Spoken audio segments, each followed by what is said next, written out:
హల్లెలూయా. దేవుని నామానికి స్తోత్రములు. యేసు నామమున మరి బిడ్డలందరికీ వందనాలు తెలియజేస్తున్నాము. దేవుని ప్రజలారా, యేసు నామమున మీకు వందనములు తెలియజేస్తున్నాము. హల్లెలూయా. మరి ఈరోజు కొన్ని మాటలు మనము చూద్దాం.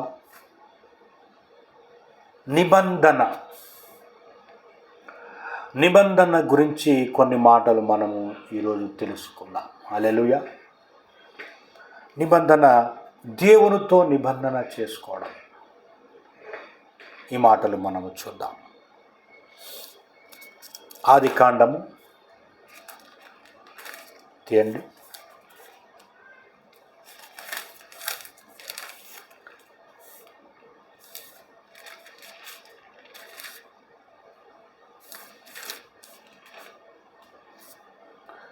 ఆదికాండము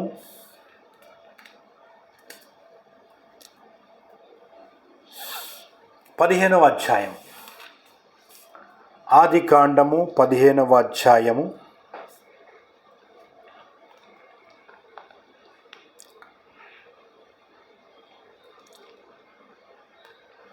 5 నుంచి చదువుదాం.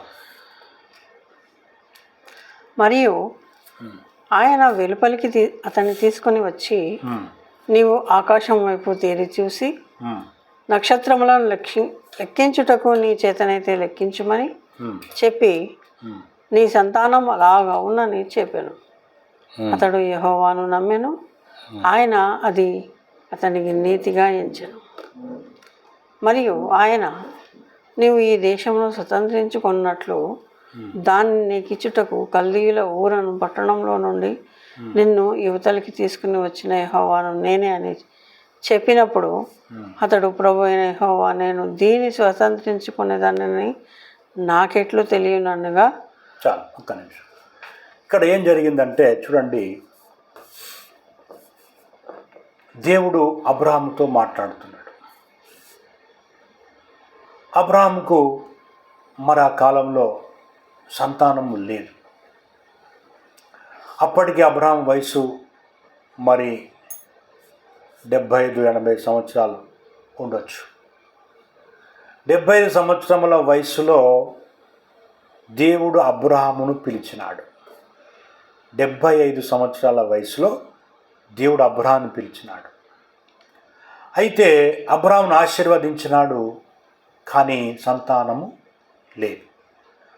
మరి సంతాన విషయంలో మరి అబ్రాహాము ప్రార్థించినప్పుడట మరి దేవుడే స్వయాన వచ్చి అబ్రాహాముతో మాట్లాడుతున్నాడు. ఇక్కడ ఏమని చెప్తున్నాడంటే, మరియు ఆయన వెలుపలికి అతన్ని తీసుకొని వచ్చి, వెలుపలికంటే ఇంట్లో నుంచి బయటికి తీసుకొని వచ్చి, నీవు ఆకాశం వైపు తెరు చూచి నక్షత్రములను లెక్కించుటకు నీ చేతనైతే లెక్కించుమని చెప్పి. హల్లెలూయా. చూడండి, అబ్రాహామును తన ఇంట్లో నుంచి, గుడారంలో నుంచి బయటికి తీసుకొచ్చి పైన ఆకాశం తట్టు చూడమని చెప్పి, మరి ఈ ఆకాశ నక్షత్రమును నువ్వు లెక్కించగలవా అని చెప్తున్నాడు. ఇక్కడ చెప్పి ఏమంటున్నాడు, నీ సంతానము అలాగున అవునని చెప్పెను. హల్లెలూయా. దేవుని నామానికి స్తోత్రము కలుగునుగా. చూడండి, ఎలాగ ఇస్తాడట అబ్రాహాముకి? నక్షత్రముల వల్లే నీకు సంతానాన్ని ఇస్తా అని చెప్పి అంటాడు ఇక్కడ. హల్లెలూయా. హల్లెలూయా. అంటూ ఇంకా ఏమన్నాడంటే, అతడు యెహోవాను నమ్మెను, ఆయన అది అతనికి నీతిగా ఎంచెను. మరియు ఆయన, నీవు ఈ దేశమును స్వతంత్రించుకున్నట్లు దాని నీకు ఇచ్చుటకు కల్దీయుల ఊరను పట్టణములో నుండి నిన్ను యువతలకు తీసుకొని వచ్చిన యెహోవాను నేనే అని చెప్పినప్పుడు, అంటే ఏమంటాడు ఇంకా, నీకు ఆకాశ నక్షత్రం వల్ల నీ సంతానాన్ని ఇచ్చి, నీకు ఈ కల్దీయుల ఊరు, ఈ పట్టణాలు నీకు ఇచ్చేస్తా అంటున్నాడు ఇక్కడ. అన్నప్పుడు అప్పుడు మరి అబ్రాహాము అడుగుతున్నాడు, అయ్యా, నేను ఈ దేశంలో యాత్రికునిగా నేను వచ్చి తిని, నువ్వు రమ్మంటే నేను వచ్చినా, ఈ దేశాన్ని నాకు ఎలాగిస్తావు అని ఒక డౌట్ వచ్చింది అబ్రహాంకి. అడుగుతున్నాడు ఇక్కడ, చూద్దాం, చదవమ్మా. ఆయన 3 ఏళ్ల పెయ్యను 8వ వచనం. అతడు ప్రభు అయిన యెహోవా నేను దీన్ని స్వతంత్రించుకునేదని నాకెట్లు తెలియదు అనగా ఆయన 3 ఏళ్ల పెయ్యను 3 ఏళ్ల మేకను 3 ఏళ్ల పొట్టేలును ఒక తెల్ల గువ్వను ఒక పావురపు పిల్లను నా యొద్దకు తెమ్మని అతనితో చెప్పాను. హల్లెలూయా. చూడండి ఇక్కడ ఏమంటాడు, ఇవన్నీ తీసుకురా అంటున్నాడు అబ్రహాముకు దేవుడు. చూడండి, ఎలాగిస్తావు అని అడిగినందుకు ఏమంటున్నాడంటే, నువ్వు ఇవి పట్టుకరా అంటున్నాడు. అప్పుడు ఏం పట్టుకరా అంటున్నాడు ఇక్కడ, నేను దీన్ని స్వతంత్రించుకునేదేనని నాకు ఎట్టు తెలియను అనగా, నాకు ఎట్ట తెలుస్తుంది నువ్వు ఇస్తావని చెప్పి. దేశం ఇవ్వడం అంటే మామూలు మాటలా? దేశంలో జనాలు లేరా? ఎలాగిస్తావు నాకు? కొచ్చనేసిండు. అప్పుడు ఆయన ఏమంటున్నాడంటే, ఆయన 3 ఏళ్ల పెయ్యను 3 ఏళ్ల మేకను 3 ఏళ్ల పొట్టేలును ఒక తెల్ల గువ్వను ఒక పావురపు పిట్టను నా యొద్దకు తెమ్మని అతనితో చెప్పాను. హల్లెలూయా. చూడండి, ఇవి అవసరమా దేవునికి? కానీ తన హృదయం ఎలాగున్నది చూడ్డానికి, ఒక మనిషికి నిబంధనలోనికి దేవుడు తీసుకురావాలంటే హృదయాన్ని పరీక్షిస్తాడట. ఈ హృదయములో మరి నా మాటలు ఉన్నాయా, లేకపోతే లోకము సంబంధించినటువంటి ఆశలు ఉన్నాయా? నిబంధనలోనికి వస్తాడా రాడా, ఇది చూస్తాడట దేవుడు. చూద్దాం మరి ఏమైందో చూద్దాం. చదవమ్మా 10వ వచనం. అతడు అవన్నీ తీసుకొని వాటిని నడుమ ఖండించి దేని ఖండమును దాని ఖండమునకు ఎదురుగా ఉంచెను. పక్షులను అతడు ఖండింపలేదు. గద్దలు ఆ కళేబరముల మీద వాలినప్పుడు అబ్రాము వాటిని తోలివేసెను. పొద్దుగుంగబోయినప్పుడు అబ్రాహామునకు గాఢ నిద్ర పట్టెను. హల్లెలూయా. భయంకరమైన కటిక చీకటి అతని కమ్మగా ఆయన నీ సంతతి వారు తమది కాని పరదేశమందు నివసించి ఆ దేశం వారికి దాసులుగా ఉందురు. వారు 400 ఏండ్లు వీరిని శ్రమ పెట్టుదురు.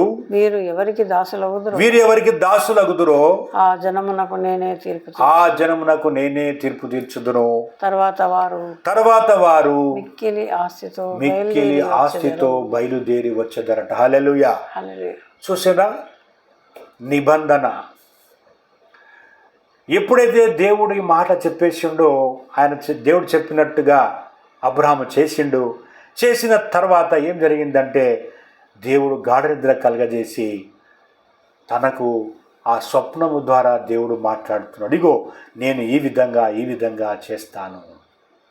400 సంవత్సరాలు మరి నీ బిడ్డలను మరి నేను అక్కడ ఐగుప్తులో ఉంచి వారిని దాసులుగా పెట్టి మరి వారిని ఒక దేశంగా తయారు చేసి వారిని ఆ దేశములో నుండి వారిని సమృద్ధిగా కలగజేసి వారిని నేను తీసుకొని వస్తానంటున్నాడు ఇక్కడ దేవుడు. హల్లెలూయా. చూద్దాం, ఇంకొక మాట కూడా చూద్దాం. దేవుని నామానికి స్తోత్రములు చెల్లిస్తున్నాం. ఇంకో మాట ఏమన్నాడంటే 15వ వచనం.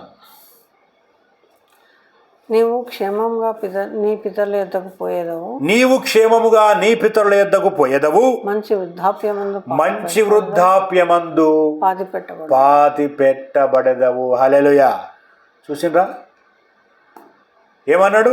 ఈ దేశాన్ని ఇస్తా అంటున్నాడు, మళ్ళా నీకు మంచి దీర్ఘాయుష్ ఇస్తా అంటున్నాడు, మంచి వృద్ధాప్యములో నువ్వు నిద్రిస్తావంటున్నాడు ఇక్కడ.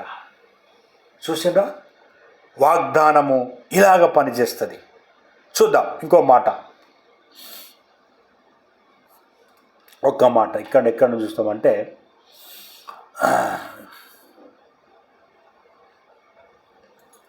17 నుంచి చదువు, 17వ వచనం. మరియు ప్రొద్దుగుంకి కట్టిక చీకటి పడినప్పుడు కట్టిన చీకటి పట్టినప్పుడు రాజుచున్న పొయ్యి అగ్ని జ్వాలయును కనబడి ఆ ఖండముల మధ్య నడిచిపోయెను. హల్లెలూయా. చూసిందా, దేవుడు తను ఇచ్చినటువంటి ఆ కానుకను అంగీకరించిందట. పోయాను అంటే అగ్నితో పోయిన, అది అబ్రహాము కూడా కనబడిందట. అది పోయాను. చదవమ్మా 18.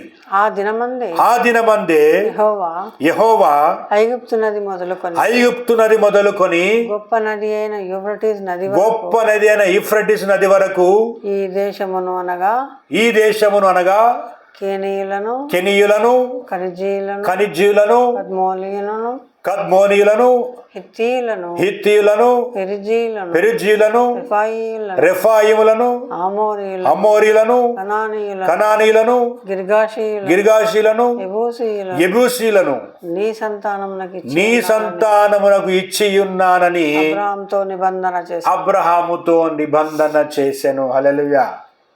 చూడండి, ఎప్పుడు చేసిండు అబ్రహాంతో నిబంధన?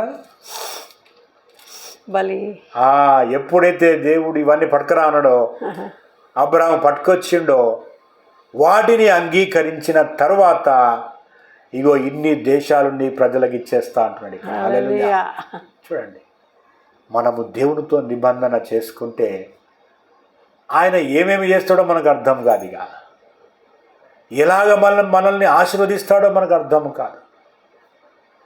దేవుడు అలాగ ఆశీర్వదించి ఆరోగ్యాన్నిచ్చి ప్రతి సమస్య నుండి కాపాడి దీర్ఘాయుష్నిచ్చి రక్షించే దేవుడు మన దేవుడు. ఇది అబ్రహాముతో చేసినటువంటి నిబంధన. మరి మనం ఇప్పుడు అబ్రహాము సంతానమా కాదా? యేసును అంగీకరించిన ప్రతి ఒక్కరు కూడా అబ్రహాము ఆశీర్వాదము పొంది ఉన్నాము. హల్లెలూయా. గలతీయులకు రాసిన పత్రిక 3వ అధ్యాయం 13వ వచనంలో ఉంటుంది, క్రీస్తును అంగీకరించిన వారికి అబ్రహాము ఆశీర్వాదం అట. మరి అబ్రహాము ఆశీర్వాదం అంటే అబ్రహాము పొందినట్టుగా నిబంధనలో ఉండాలా వద్దా? మనం దేవునితో ఎలాగ నిబంధన చేసుకున్నాడో అలాగా నిబంధనలో మనము కొనసాగాలి. ఇంకొక మాట కూడా చూద్దాం.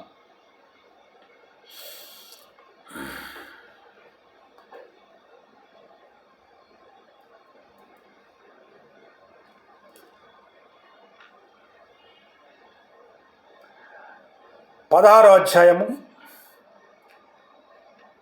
ఈ ఒక మాట చూసి మనము ముగిద్దాం. 7వ వచనం చదవండి. యెహోవా దూత ఆదికాండము 17వ అధ్యాయం ఈ చెయ్యి అడ్డం పెట్టేసే వరకు 17వ అధ్యాయము 7వ వచనము. నేను నీకును నీ తర్వాత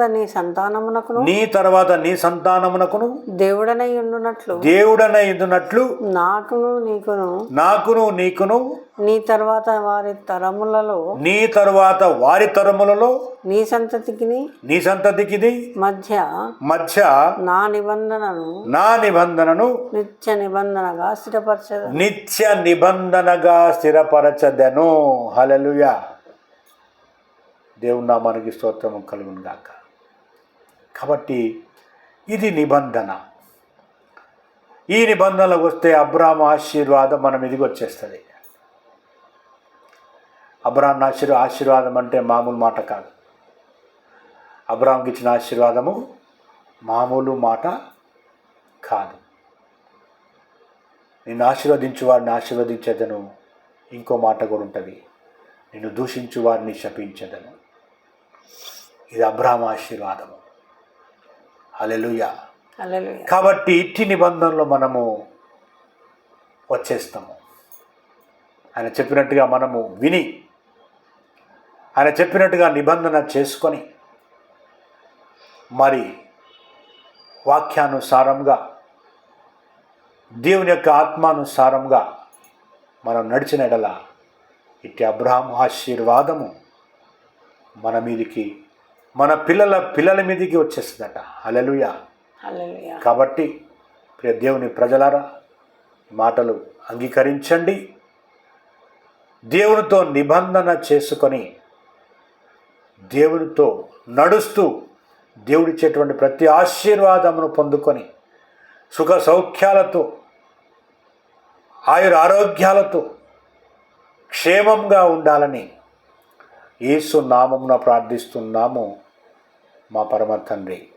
ఆమేన్. Amen, amen, amen.